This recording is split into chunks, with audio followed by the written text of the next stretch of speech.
Балалар, қазір өтетін тақырыбымыз әдебиеттік оқу. Оқушылар, бүгін біз қандай шығармамен танысады екенбіз? Оны білу үшін ең алдымен біз автормен танысып алайықшы.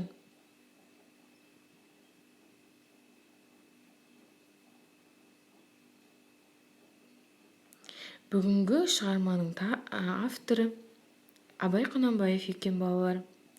Оқушылар, сендер Абай Құнанбаев туралы білесіңдер ғой, Ол 1845 жылы Семей өңіріндегі Шыңғыстауда дүниеге келген. Сонымен қатар қосымша ақпарат бере кетейін. Ол орыс тілін жетік меңгеріп, орыс тілінде жазылған әдеби шығармаларды көп оқыды. Орыс және батыс ақындарының аудармаларын қазақ тіліне асқан шеберлікпен аударды. Балалар, бүгін Абай Құнанбаевтың орыс тілінен аударған, Иван Крыловтан аударған шығармасымен танысамыз. Балалар, ең алдымен сұрақ қоя кетейін, сендер жауап беріңдерші.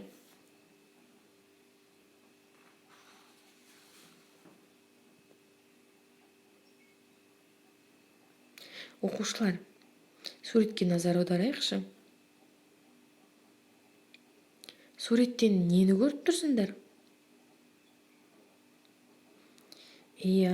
Шегіртке мен құмырсқа. Оқушылар, суретте жылдың қай мезгілі бейнеленген? Өте жақсы, бұл қыс мезгілі. Оқушылар, құмырсқаның киіміне назар аударайықшы.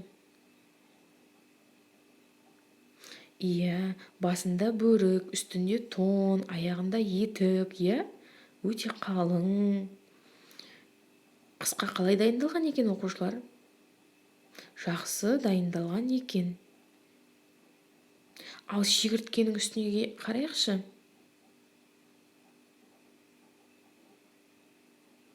Киім бар ма? Жоқ. Оқушылар, ал шегірткенің көңіл күйіне назар аударайықшы. Мұңайып, көңілі күйі жоқ болып тұрған шегіртке екен. Оқушылар, бүгін біз Абай Құнанбаевтың аударған шегіртке мен құмырсқа деген өлеңімен танысатын боламыз. Оқушылар, мен бір мәнерлеп оқып беремін, сендер тыңдай қойыңдар. Шырылдауық шегіртке ыршып жүріп ән салған, көгалды қуып көл айттап, қызықпен жүріп жаздалған, жазды күті жапырақтың. Бірінде тамақ, біріндей, жапырақ кетті, жаз кетті, күз болған соң кетті күй.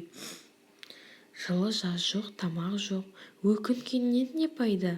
Суыққа тоңған қарны ашқан, ойын қайда, ән қайда? Оны менен тұрмады, қар көрінді, қыс болды, сауықшыл сорлы бүкшейді, тымақ қиын іс болды. Секіру қайда сүрініп, қабағын қайғы жабады, сабанда жатып дән жиған құмырсқаны іздеп табады. Селкілдеп келіп жығылды, аяғына бас ұра, қарағым жылы тамақ бер, жаз шыққанша асыра. Мұның жаным сөз емес, жаз өтерін білмеп пең, жаның үшін еш шаруа ала жаздай қылмап пең. Мен өзіңдей шаруашыл, жұмсақ үйлі ме? Көгалды қуып ән айтып, өлеңнен қолым тиді ме?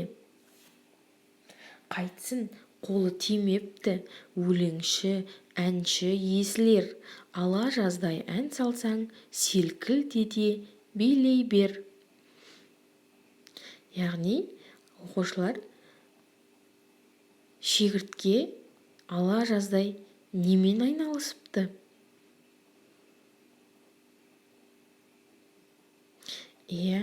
Ол ала жаздай өлең айтудан, билеуден қолым тимеді деп кімге келіп тұр? Қыс мезгілі болғанда. Қыс мезгілі болғанда құмырсқаға келіп жылап тұр.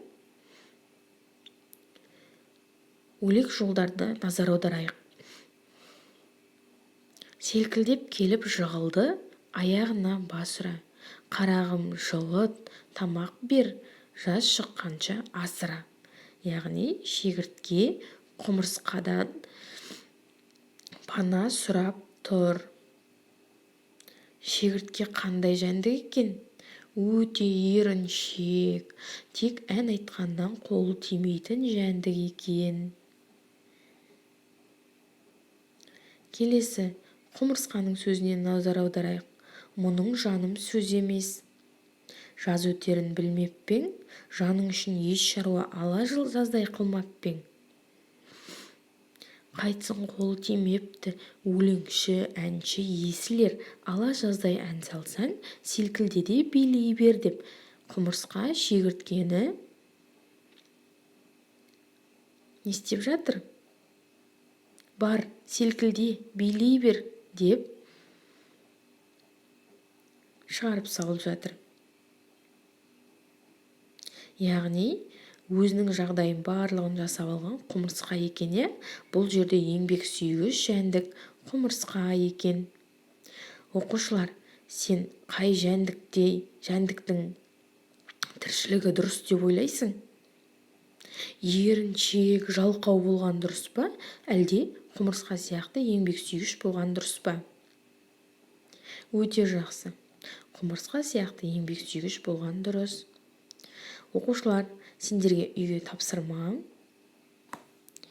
Әдебиеттік оқудың 12-13 бетін ашып, мәнерлеп оқып, әлің жеткенше жаттап айтып берсең болады. Оқушылар, сендерден кері байланыс күтемін.